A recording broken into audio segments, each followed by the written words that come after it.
এ স্যাংরা তুই কি চাকরি ইন্টারভিউ দিবার আইসা? তোকে গাজা কোম্পানিতে স্বাগত। এখানে চাকরি নিতে হইলে 3টা প্রশ্নের উত্তর দিতে হবি, আর যদি একটাও না পারিস চাকরি হবি না। আরে স্যার কি যে বলেন, মই যদি প্রশ্নের উত্তর না দিতে পারি তাহলে প্রশ্নের উত্তর দিবে কেডা? কারণ আমি আপাতত গাঁজা খেয়ে আসছি, মোর মাথা সব সলিড আছে। জিগান কি প্রশ্ন?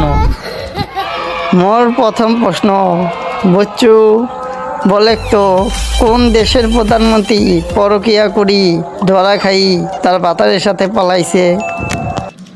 আরে স্যার এটা কি কোনো প্রশ্ন হইল নাকি? এটা তো চেলাবেলা করি কই এলা দেব। বেশি কিছু না, আমাদের হাসিনা খালা আছে না, সে মোদির লগে পরকিয়া করে ধরা খেয়ে পালাইছে।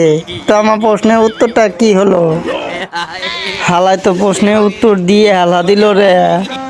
আচ্ছা মোর 2 নাম্বার প্রশ্ন হলো, তোমাকে যদি দেশের প্রধানমন্ত্রী বানান হয়তো 1 মাসের জন্য, তাহলে তুমি জনগণের কি সেবা করতা? আরে স্যার এটা কোনো প্রশ্ন হইল?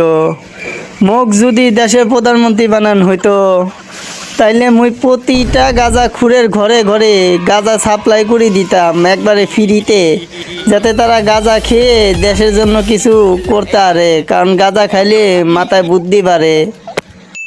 হালাক যা ধরিচ্ছি তার প্রশ্নের উত্তরই দিয়ে দিচ্ছে।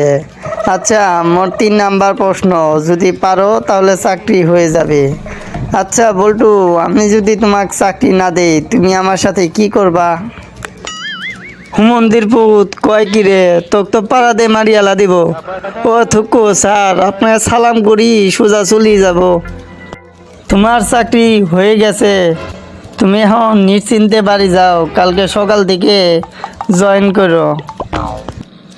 হ স্যার ঠিকই কইছেন, মোর আর তর্স হইতেছে না, মই বাড়ি গেলাম, সবার কাছকে ফ্রিতে গাঁজা খাওয়ামু।